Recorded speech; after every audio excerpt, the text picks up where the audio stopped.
Hinuli nila ang mahal ng masa, dahil ang karisma hindi nila kaya.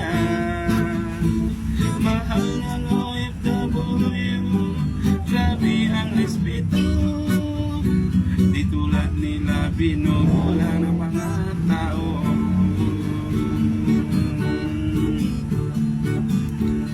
Paghuli wala daw siyang kinalaman,